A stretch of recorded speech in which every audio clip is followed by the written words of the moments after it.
Good afternoon, everyone.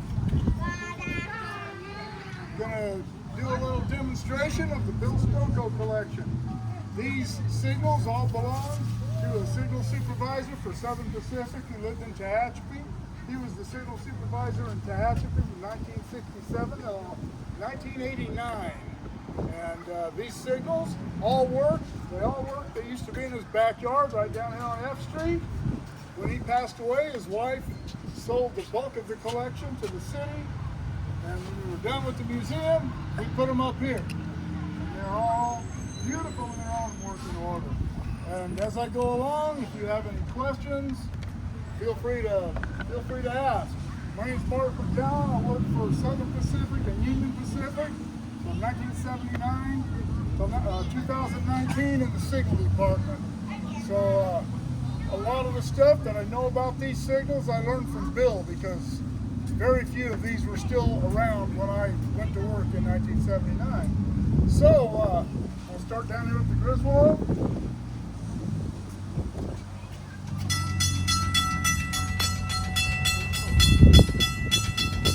Stop sign's not rotating.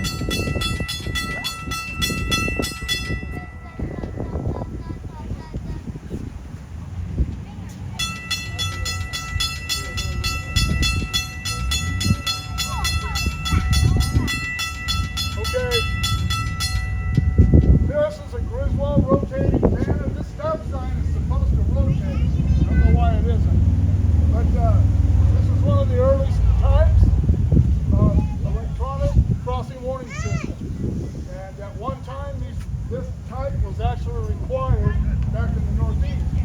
But these started using these in around 1950, that era, 1910. And very effective and really cool looking when they work like they're supposed to.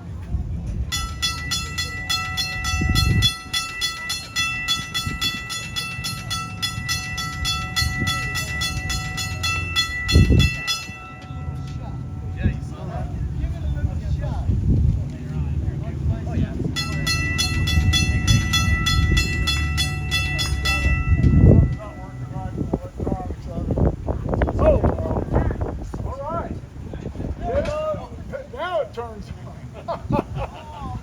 it just now rotated when you turn it off.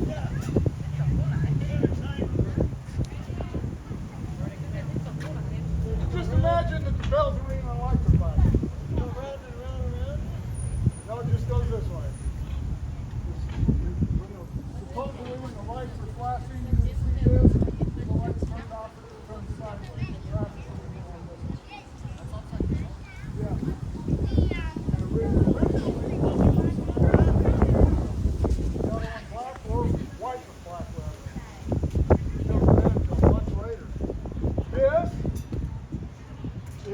Signal. This one came off Pennsylvania Railroad, and it is a terminal signal, approach signal for a terminal. And you can see right now, this follows the same patterns as a semaphore would, where 90 degrees would be stopped. This would be an upper quadrant. Go to light, okay? Yellow is this way, green. Green. Green is straight up. Go to restricted. Lunar. And then lunar, this is a restricting signal. These were used for differing things. On Southern Pacific, where I worked, these were used. We didn't have these kind of signals. We just had the searchlights up there when I came to work. But this would generally tell a crew that they were moving their train into an occupied track. It could mean other things that would have been set out in the timetable or the general order, depending on how permanent it was. And it's generally moving into an occupied track. And on the top light, these two lights here, all they did was change the restriction on whatever signal was showing here. That also would have been set out by timetable or general order. And I don't know exactly what these. One could have meant, if you had a lunar with the top light lit, you might be able to go 15 miles an hour instead of 10 miles an hour. It just depended on what they needed to use it for.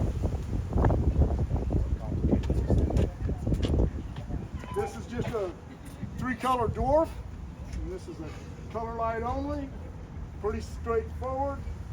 Got your green, your yellow, your red. The difference in a railroad signal system and a signal system we use on the highway is you're always operating on the signal that you're approaching. On the railroad, you're always operating on the last signal you went by. That gives the train's braking distance. If you come up on a yellow signal, you know that at that time, the next signal's red. It might be yellow by the time you get there, but that means that you might have to stop at the next signal. Because that's obviously, trains can't stop on a dime, so they have to have signals. And today, with the more powerful dynamic brakes we have on locomotives and better train control and better, more reliable signal systems, we can keep these further apart. They used to have intermediate signals every mile or so, depending on the territory. Now they're usually about 2 miles. We have some on the Tehachapi that are closer than that. In some places, the sidings are close enough together that we don't even have intermediate signals. You just get your approach signal at the end of the last siding. Clear. This is a clear signal. The top signal, we have 2 signals, is always governs movement down the main line. The bottom head tells you this is an intermediate signal, so this is an approach. Intermediate signals were, you knew they were intermediates, they had numbers on them. That particular number, these signals came out of Arizona, 683.8 miles from San Francisco.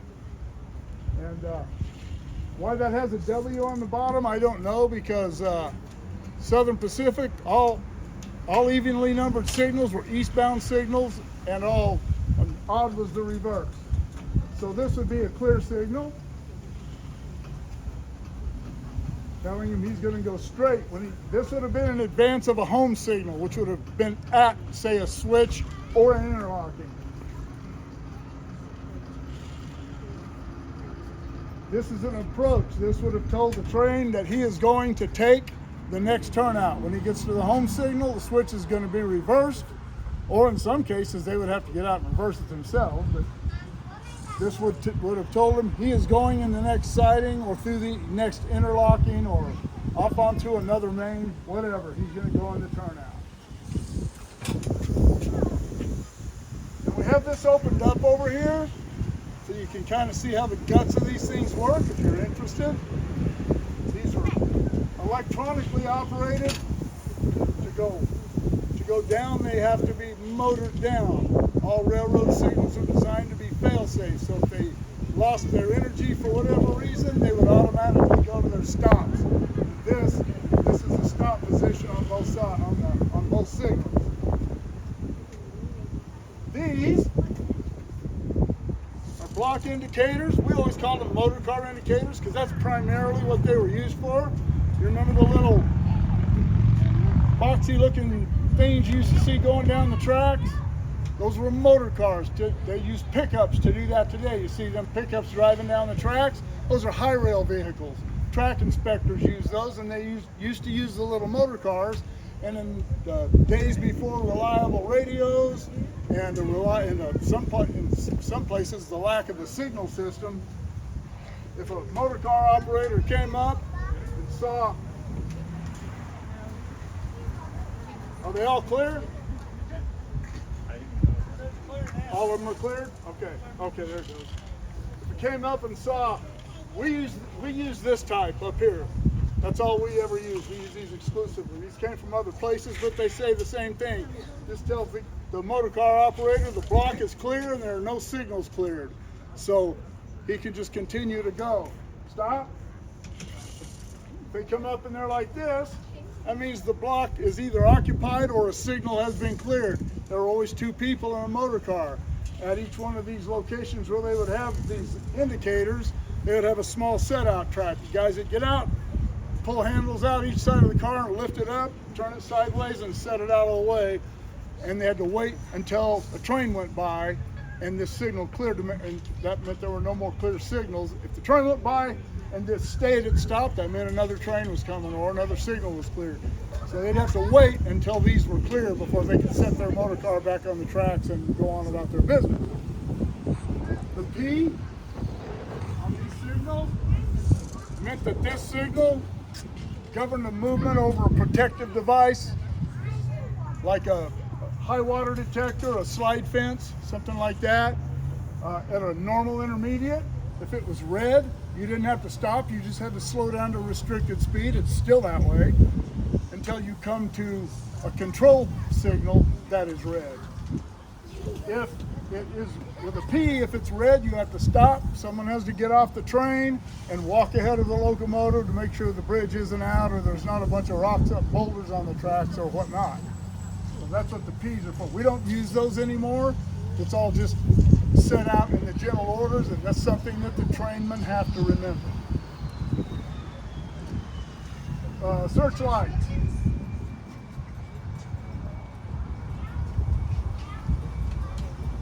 All right, this is a searchlight signal. The searchlights replace the semaphores.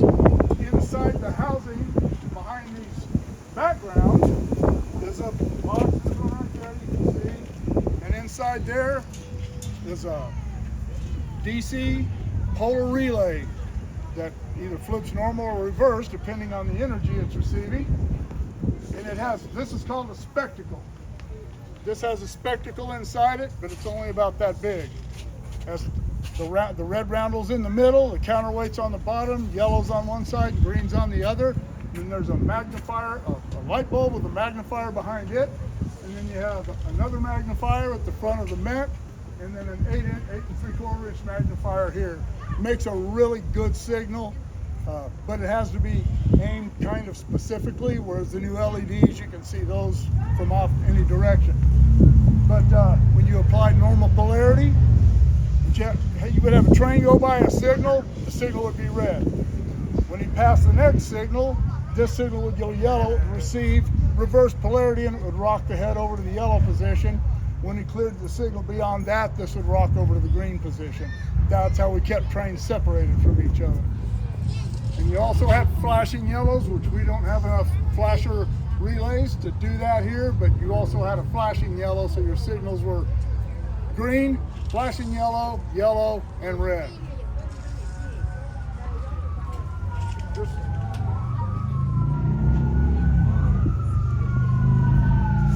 This signal,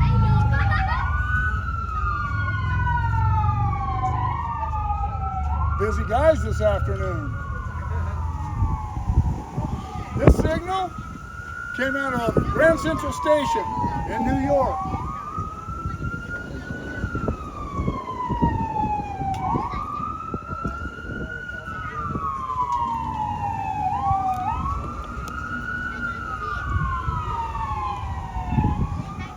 This was a terminal signal.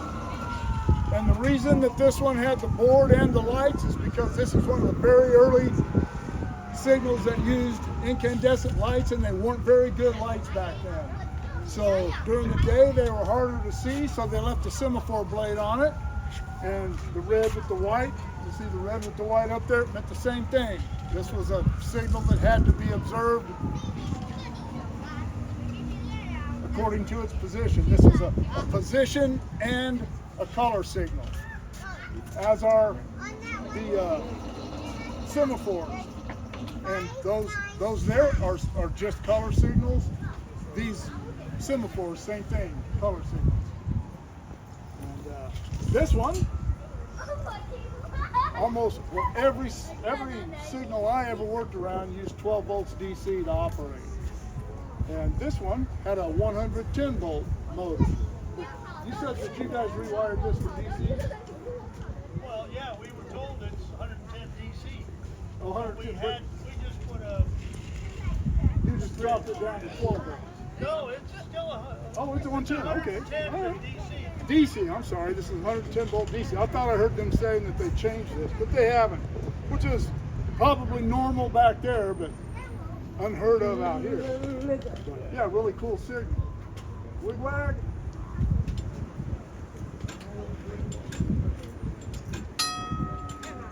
These were the very first type of electric crossing control. And they started using these around 1900 in that era. And there are still, this was an upright, and they had the ones that hung down. And these are still in use. Up in Fresno on the old branch lines, they still have a few of these in use. They're not legal on main lines anymore. Haven't been for some time. Somebody was telling me earlier that they saw some in New Mexico or something that were still in service on a main line recently. That's unusual. But yeah, you open the door, you can just see it's just a 12-volt motor, and has a contact that opens and shuts and rocks it one way then the other.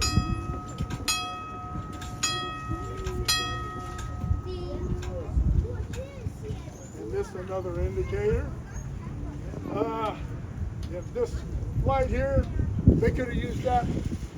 That's something else that they would have put wherever they needed to use it. Coming into a yard, back in the day into the roundhouse, it was stackable. They could have made this a signal like that over there. They would have stacked 3 of them. It doesn't have the top stack, but they could have done that with these. They were very versatile. And then the signal would mean whatever was set out in the general order or in the timetable for it to be. This is another searchlight type. Those are union switch and signal, which are the ones I always worked with.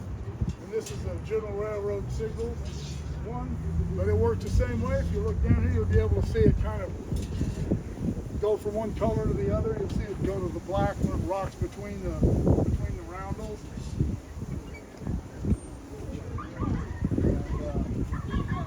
Yeah, but it works exactly the same as those.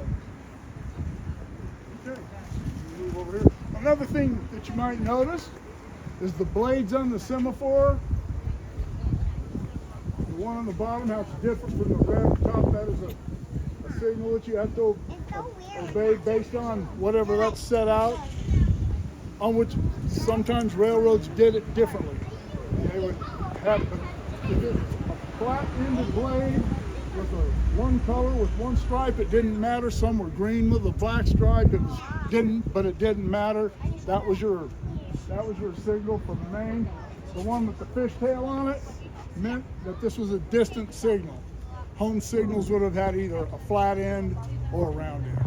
And the arrow on the little arrow that's painted on it, if you have like that one over there, that's a home signal. It has a pointed end with the arrow facing the same way as the point.